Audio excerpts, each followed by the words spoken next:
Hello, अस्सलाम वालेकुम। मैं हूँ अंजुम मलिक। आज हम उर्दू तद्रीस पढ़ेंगे। टीचिंग मेथड, उर्दू में जो टीचिंग मेथड है उसको पढ़ेंगे। देखो, उर्दू तद्रीस के तरीक़ाकार, उर्दू तद्रीस के तरीका क्या है, मेथड के तरीके क्या हैं। मौजूदा ज़माने में जहाँ ज़बान पढ़ाने के लिए बहुत सी मिसाइल हैं, उनमें अहम मसला तरीक़ा तदरीस भी है। अहम मसला क्या है? टीचिंग मेथड, बच्चों को किस तरीके से पढ़ाना चाहिए, किस उम्र के बच्चों को कौन सी विधि से पढ़ाना चाहिए। इसमें सबसे अहम मसला तो यही है। तालबा को ज़बान की तालीम देने के लिए, तालबा मतलब बच्चों को ज़बान की तालीम देने के लिए कौन सा तरीका इख्तियार किया जाए, कौन सा तरीका अपनाया जाए, इस बारे में मुख्तलिफ राय हैं। कामयाब उस्ताद वो है जिसका तरीका तदरीस उम्दा है। कामयाब उस्ताद मतलब जो उस्ताद टीचर वो कामयाब है जो अपने पढ़ाने के तरीका, उसका पढ़ाने का तरीका बहुत आसान और सरल है, वह सरल तरीके से पढ़ाता है, वही कामयाब उस्ताद कहलाता है। यूँ तो तदरीस के कई तरीक़े कार हैं, लेकिन कुछ ख़ास तरीक़े कार मंदरजिला झेल हैं। जो नीचे ये 11 के 11 क्या हैं? ख़ास तरीके हैं। ये टीचिंग मेथड के तरीके हैं। इन तरीक़ों में से बच्चे को किस तरीके से पढ़ाया जाता है, ये सब चीज़ें हैं इसमें। देखो, पहला इसमें बराह रास्त तरीक़ाकार, बराह रास्त तरीक़ाकार इंग्लिश में क्या है? Direct method. साख्तियारी तरीक़ाकार स्ट्रक्चरल मेथड, तरीक़ा तर्जुमा वारी ट्रांसलेशन मेथड, सूती तरीक़ाकार अकाउस्टिक मेथड, कवायद तरीक़ाकार ग्रामर मेथड, लेक्चर तरीक़ाकार लेक्चर मेथड, किंडरगार्टन तरीक़ाकार kindergarten method, Montessori method, Dalton plan, मनसूबाई तरीक़ाकार प्रोजेक्ट मेथड, खेल कूद का तरीक़ाकार प्ले वे मेथड। ये सब 11 मेथड हैं अपने। इसमें हम एक ही करके पढ़ेंगे 11 को। इसमें पहला नंबर है बराह रास्त तरीक़ा तदरीस। किसी ज़बान को पढ़ाने का तरीका,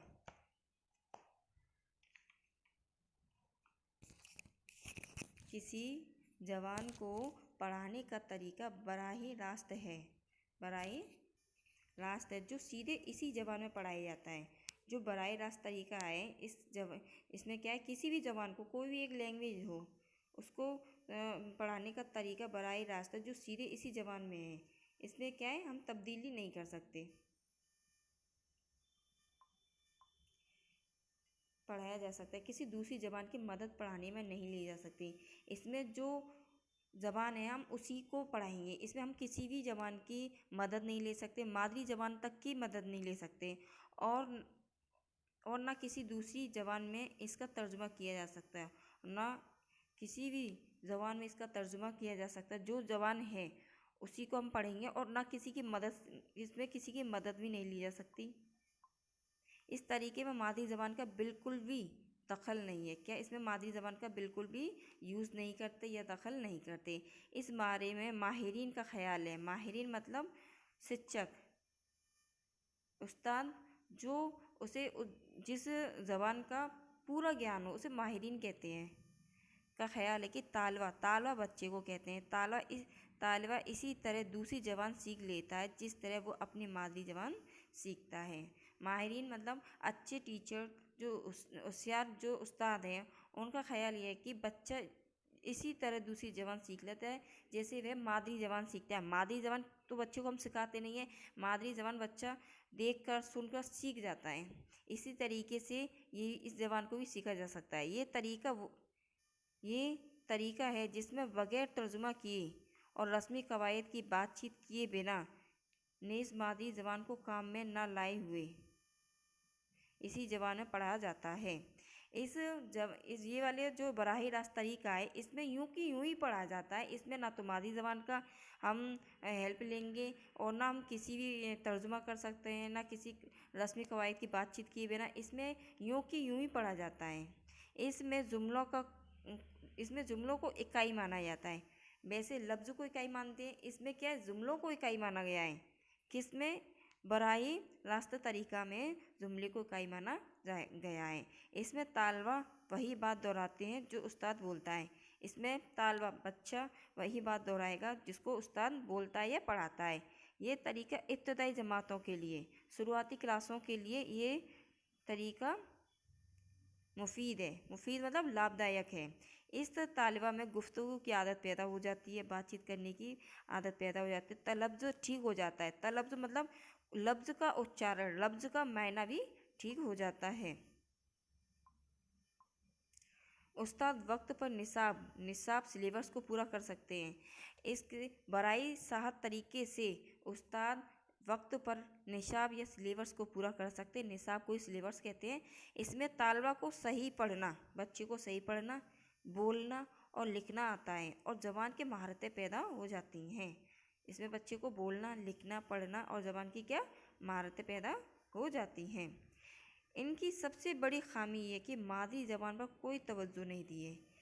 इस मेथड की जो बराह रास्त तरीका है या डायरेक्ट मेथड है ना, इसमें सबसे बड़ी खामी क्या है कि इसे मादी ज़बान पर कोई तवज्जो नहीं दी है।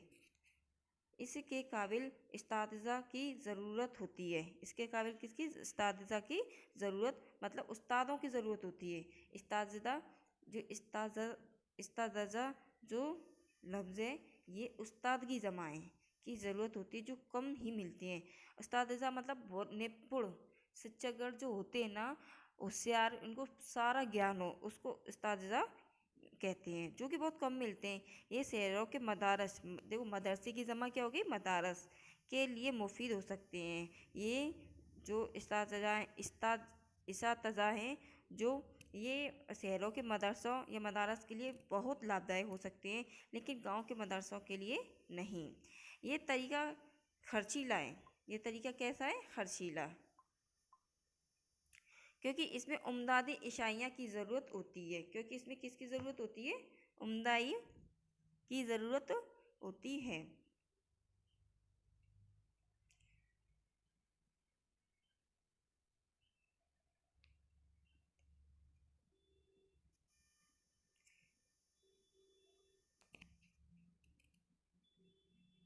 इसमें उम्दादी इशाइयाँ की ज़रूरत होती है। ये तरीका छोटी जमातों के लिए मुफीद है। ये आला तरीका किसके लिए?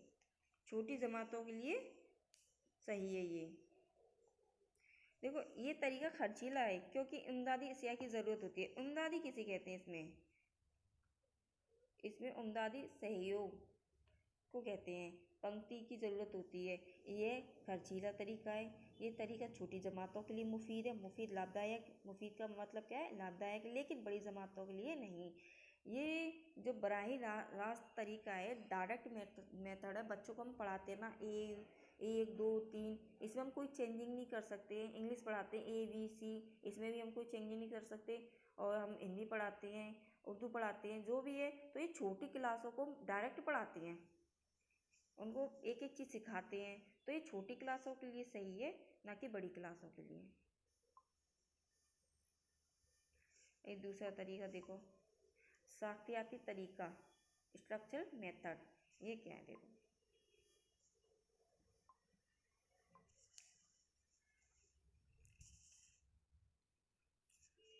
ये पढ़ाने का एक तरीका नहीं। ये क्या है? ये पढ़ाने का एक तरीका नहीं है, बल्कि एक तर्जी नज़र है। तर्जी नज़र, अप्रोच, नज़र, इसमें तर्जी नज़र को इंग्लिश में कहेंगे अप्रोच। अब तर्जी नज़र का मतलब क्या है? पद्धति।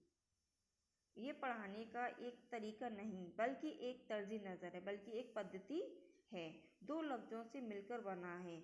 एक स्ट्रक्चर जिसके मायने साख्त या बनावट, और एक दूसरा है जो अप्रोच जिसके मायने हैं पहुँच या नज़दीक आना। इस तरह इसके मायने हुए ज़बान के नज़दीक साख्तों की बुनियाद पर आना। ज़बान के नज़दीक साख्त की क्या बुनियाद पर आना।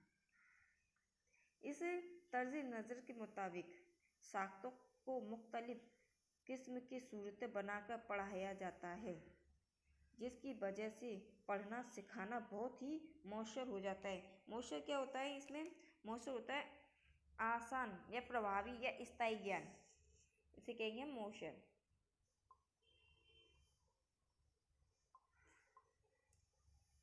जिसकी वजह से सिखाना बहुत ही आसान हो जाता है या प्रभावी हो जाता है या असरकारक हो जाता है। इस मेथड से बच्चे को पढ़ाया हुआ स्थायी ज्ञान हो जाता है। इस तरीके से तदरीस में तालबा की उम्र, इनके तालीमी मेयार, इनकी ज़रूरतों, उनको पूरा करने का वक्त, माहौल, उमदादी वसाइल का ख़ास ख्याल रखा जाता है।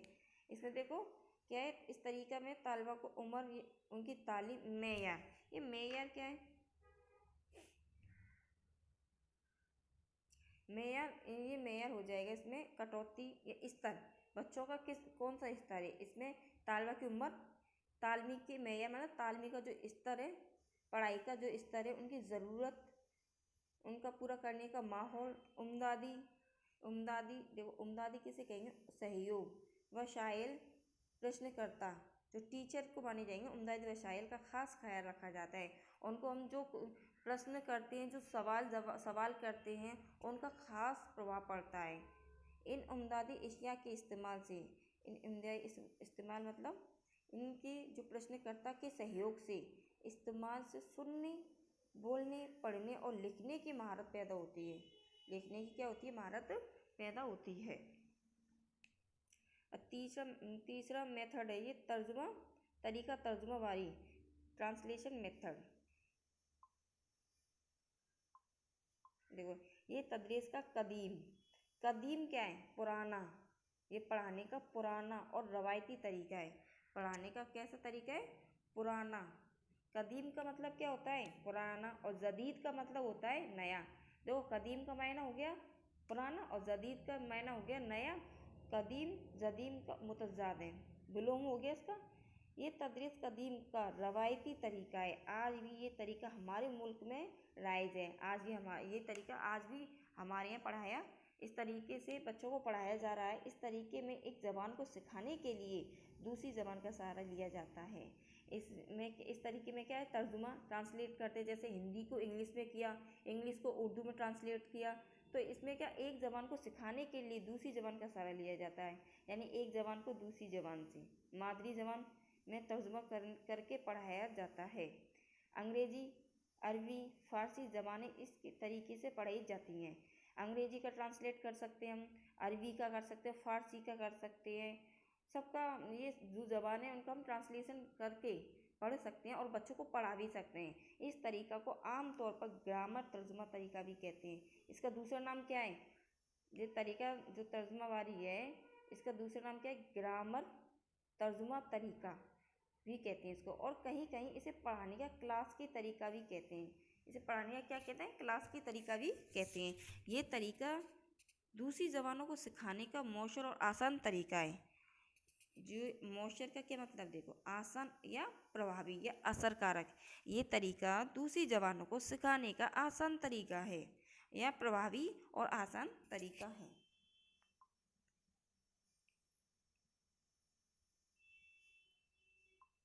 देखो इसमें उस्ताद और तालबा दोनों का अमल जारी रहता है। जो हम ट्रांसलेशन, जो ये तर्जुमा वाला मेथड है,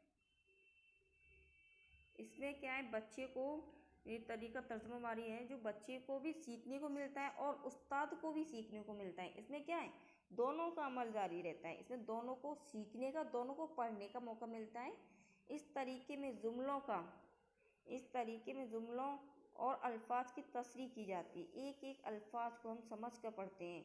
ये तरीका इस वक्त ही फ़ायदेमंद होगा जब उस्ताद को इस ज़बान में पूरी कुदरत हासिल होगी। ये तरीका कब जायज़ है? ये इससे फ़ायदा कब मिलेगा? इससे फ़ायदा तब मिलेगा जब इसमें उस्ताद इस ज़बान में पूरा निपुण हो, उसको पूरा ज्ञान हो उस ज़बान का, तभी ये तरीका वक्त का फ़ायदेमंद होगा। उस्ताद को इस ज़बान में पूरी कुदरत हासिल होनी चाहिए। इसमें लिखाई पढ़ाई पर तवज्जो दी जाती है। इसमें किस पे? लिखाई और पढ़ाई पर तवज्जो दी जाती है, लेकिन तलफ़्ज़ और गुफ्तगू पर नहीं। उच्चारण, या गुफ्तगू बातचीत पर इसमें महत्व या तवज्जो नहीं दी जाती। ये तरीका खामोश खुमानी का मौका नहीं देता है। ये तरीका खामोश खुमानी, इसमें क्या पढ़ना है लिखना है, पढ़ना है लिखना है, इसलिए ये इसमें मतलब जो हमें कोई चीज़ समझनी होती है हमें पढ़नी होती है और लिखनी होती है। और ये चौथा इसमें लेक्चर तरीका। देखो तदरीस का ये तरीका भी बहुत कदीम है, कदीम पुराना है, लेकिन आज भी बड़ी जमातों के लिए यही तरीका तदरीस काम में लिया जाता है। लेक्चर, हम लेक्चर क्या कहते हैं, आज हमारे कॉलेज में लेक्चर है, ये कॉलेज ये लेक्चर लेकर आए हैं, तो लेक्चर जो होता है ना बड़ी जमातों के लिए होता है, ना कि छोटी जमातों के लिए। छोटी जमातों में तो हमें एक ही चीज़ समझानी पड़ती है और बड़ी जमातों में तो हमें लेक्चर देकर पढ़ाया जाता है। इस तरीके तदरीस में पहले पढ़ाई जाने वाले मजमून पर लेक्चर दिया जाता है।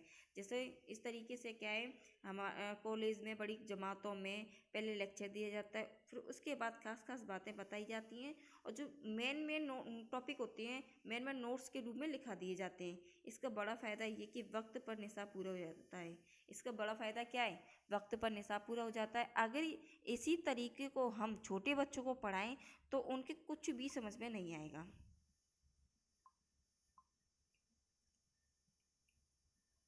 इसका बड़ा फ़ायदा क्या है, वक्त पर निसाब पूरा हो जाता है। देखो निसाब का मतलब क्या है, सिलेबस।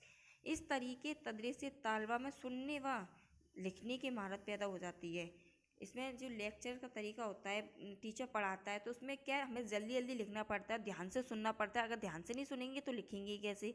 तो इस तरीके से तदरीस से तालबा में सुनने व लिखने की महारत हासिल हो जाती है। अब ये कवायद तरीका, ग्रामर मेथड, देखो पांचवा आ गया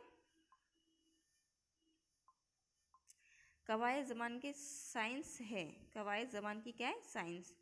इसके ज़रिए ज़बान की साख्त का इल्म हासिल होता है। कवायद ज़बान की मुख्तलिफ महारतें पैदा करने का एक ज़रिया है। जहाँ तक कवायद की तदरीस का ताल्लुक़ है उसके दो तरीके हैं। उसके कितने तरीके हैं, दो। देखो इस दो तरीके क्या हैं, इस्तक़राई तरीक़ाकार और दूसरा इसखराजी तरीका। पहले में क्या है, इसमें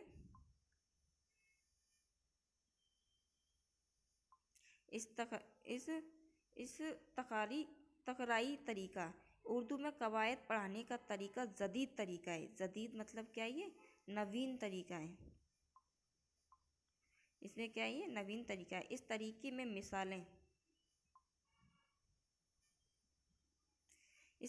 मिसालें देकर पढ़ाया जाता है। मिसालें देकर तारीफ़ें, मतलब हम तारीफ़ें किसे कहेंगे, इसमें क्या है, तारीफ़ें का इसमें हम किसी चीज़ की तारीफ़ रख देंगे, किसी को टॉपिक को रख देंगे या किसी की पहचान रख देंगे। फिर उसमें हम कवायद ढूंढेंगे कि करता क्या है, कर्म क्या है, ये सब चीज़ हम ग्रामर की जो भी चीज़ें होती हैं हम उनको एक एक करके पढ़ेंगे। कायदे और कुले अखज़ किए जाते हैं। कायदे और कुले अखज़ किए जाते हैं। कायदे और कुले अखज़ मतलब क्या है, ग्रहण करना। क्या किया जाता है, इस मेथड से हम क्या सारी जो नियम होते हैं हम उनको ग्रहण करते हैं। यानी मुतद्दी वाक़ियात हिकायत या मशालों का तज़िया करके बराह रास्त नतीजे पर पहुंचा जाता है। देखो अब इसमें हम ये जो अल्फाज हैं, मुतद्दी किसे कहते हैं, देखो ये मुतद्दी है ना, मुतद्दी किसे कहेंगे, अनेक। इसमें अखज़ यानी अनेक वाक़ियात मतलब बात या घटना, हिकायत या मिसालों का तजिया करके बराह रास्त नतीजे पर पहुंचा जाता है। और फिर कोई उसूल साबता या कलिया अखज़ करते हैं। इसमें क्या, इस जो ये मेथड है, इसमें ग्रामर मेथड है, इसमें क्या हम एक एक चीज़ समझकर उनको ग्रहण करते हैं और अपने दिमाग में स्थायी ज्ञान बनाते हैं। इसमें मालूम से नामालूम की तरफ इक़दाम किया जाता है। और देखो मालूम से नामालूम, मालूम मतलब ज्ञान से अज्ञान की तरफ इक़दाम किया जाता है। इसके फ़ायदे क्या हैं, देखो इल्म के हुसूल का ये माकुल तरीका है। इल्म के हुसूल का ये उचित तरीका है। माकुल मतलब क्या होता है, उचित। इल्म के हुसूल का ये उचित तरीका है। खुद को करके सीखने का मौका मिलता है। इस तरीके में क्या, ग्रामर में हमें खुद दिमाग को जोर लगाकर पढ़ना पड़ता है कि करता क्या, कर्म क्या, क्रिया क्या, विशेषण क्या, विशेष, ये सब चीज़ हमें क्या है दिमाग पर जोर देने से की जाती है, खुद को सीखने का मौका मिलता है। तालवा ही में खुद एतमादी पैदा हो जाती है। तालवा मतलब बच्चे में खुद एतमादी मतलब जिज्ञासा, उसको पढ़ने की इच्छा पैदा हो जाती है। तहकीक और जिस्तखू को सलाहियत पैदा हो जाती है। तहकीक और जिस्तजू की सलाहियत पैदा हो जाती है। जदीद मालूमात हासिल होती है। जदीद मतलब नवीन, नई मालूमात हासिल होती है। इसकी खामियाँ क्या हैं? ग्रामर मेथड की खामियाँ क्या हैं? इसके खामी ये हैं कि इस तालिबा उस्ताद के भरोसे रहते हैं। इसमें क्या है, अब जो हम ग्रामर बच्चे टीचर पढ़ाएगा जब भी तो हम पढ़ेंगे, वो हमें एक ही चीज़ समझाएंगे तभी हमारी समझ में आएगा। तो इसमें क्या है, इस मेथड में बच्चे को उस्ताद के भरोसे ही रहना पड़ता है। क्या रहना पड़ता है? भरोसे। ये बहुत सुस्त रफ्तारी तरीका है, इसमें बहुत धीरे धीरे पढ़ाया जाता है। बच्चे खुद करके सीखते हैं। बच्चे इसमें क्या खुद करके सीखते हैं, इसलिए खुशी के मारे जल्दबाजी में गलती नहीं निकाल पाते। जो बच्चा खुद करके सीखता है ना इसमें, तो जल्दी में खुशी के मारे और अपनी गलती कर देता और उसमें अपनी जो लिखे हुए पढ़े हुए में गलती नहीं निकाल पाता खुशी के मारे। इस तरीके से तरबियत कम मालूमात ज़्यादा होती है। इस तरीके से तरबियत तो कम मालूमात ज़्यादा होती है। अब ये दूसरा इसमें ग्रामर का दूसरा ये इस्तखराजी तरीक़ाकार। देखो ये तरीका रवायती और कदीम तरीका है। ये तरीका कैसा है? रवायती और कदीम तरीका है। कदीम मतलब पुराना तरीका है। ये तरीका इस्तक़राई तरीका तालीम की ज़िद है। इसमें तालमा को उस्ताद खुद ही कोई आम उसूल साबके या कलिया बना देता है, फिर मखसूस मिसालों से इसकी वज़ाहत करता है। तालिबा मौलम के एतमाद पर उसे एतमाद भरोसे तालबा पर मालूम, बच्चे पर को मालूम उसके भरोसे पर उसे तस्लीम कर लेते हैं। मसलन कवायद में उस्ताद पहले तारीफ़ें बना देते हैं, फिर मिसालों से उनकी वजाहत कर देते हैं। इसमें नामालूम से मालूम की तरफ इक़दाम किया जाता है। इसमें नामालूम मतलब अज्ञान से ज्ञान की ओर इक़दाम किया जाता है। इसकी खराबियाँ क्या हैं? इस तरीके से काम की रफ्तार तेज़ होती है। इसमें क्या है, बहुत तेज़ पढ़ाया जाता है, बहुत जल्दी जल्दी पढ़ाया जाता है। वक्त पैसे की बचत होती है। सॉरी, ये खूबियाँ हैं। इस तरीके से हमें पढ़ाया जाता है। इसमें क्या हमारी रफ्तार तेज़ हो जाती है, वक्त की बचत हो जाती है, मालूम का काम बहुत हल्का हो जाता है। ये तरीका बड़ों के लिए मुफीद है। ये तरीका बड़ों के लिए कैसा है? मुफीद है। साबिका मालूमात मुतकस हो जाती है। साबिका मतलब इसमें उपसर्ग भी मालूम हो जाता है। इसकी खामियां क्या हैं? देखो, इसमें रटने पर ज़्यादा जोर दिया जाता है, जो कि सही नहीं है बच्चों के लिए। रटने से कुछ नहीं होता। महज उस्ताद की बताई बातों पर भरोसा करना पड़ता है। इसमें हमें उस्ताद की बातों को ही मानना पड़ता है, चाहे गलत हो चाहे सही हो, जिसकी वजह से ख्याल का रुख पस्ती की तरफ होता है। तालबा को खुद करके सीखने का मौका नहीं मिलता है। इसमें क्या है, तालबा को खुद करने का मौका नहीं मिलता है। इसमें मुफिद से मुजुर्द और नामालूम से मालूम की तरफ पढ़ा जाता है। इसमें नामालूम से मालूम की ओर पढ़ा जाता है, ज्ञान से ज्ञान की ओर पढ़ा जाता है। इसमें तालबा की हैसियत मजूल सामी की होती है, इसके लिए वो सबक में इमली दिलचस्पी नहीं लेता है। बट इसमें हर जो मेथड है, इसमें देखो खूबियाँ भी होती हैं और खामियाँ भी होती हैं।